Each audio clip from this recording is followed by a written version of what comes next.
Hi, I'm Lucy Easthope, and this is an extract from my new book, When the Dust Settles. The way to see a place after disaster is on foot. To follow the scars and the cleaves and the new contours created by kinetic energy of this magnitude.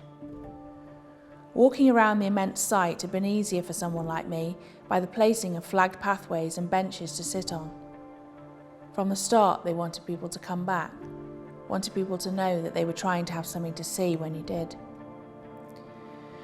One of the very first actions that all societies and civilizations demand at the scene of a disaster is that their dead are taken care of, and quickly. Sometimes the remains are heartbreakingly obvious. One set of human remains, a whole person fully carbonised, was visible on the main street for some hours after the incident, like one of the ash casts created in Pompeii. Responders rushed to protect it, and the other sets of fragile remains that lay nearby, exposed. But following a disaster, some of the dead stay hidden for much longer.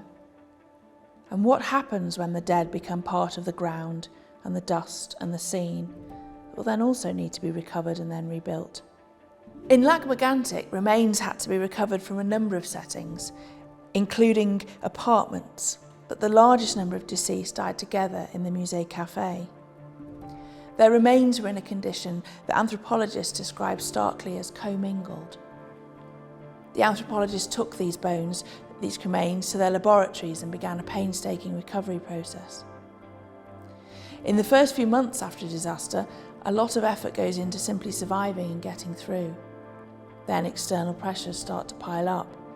Central and local government, the public, village elders want to start the clear-up. This is an inevitable flashpoint of tension. It will always feel too soon and like forgetting to the bereaved, the survivors, and the frontline first responders.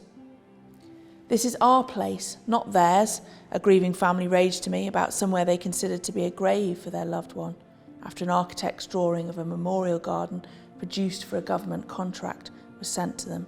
This transition is also difficult, because it is the moment a disaster site becomes home to the unresting dead with no more chance of life. In the weeks following the attacks on the Twin Towers, there were physical altercations at the Ground Zero site. Responders, overcome with emotion, were aghast that they were being pulled off a site where they still clung on to the shred of hope that their fire station brothers might be found alive. They swung punches at those moving them on. When the Dust Settles is out from Hodder and Stoughton on March 31st, 2022, and it's available to pre-order now wherever you get your books from.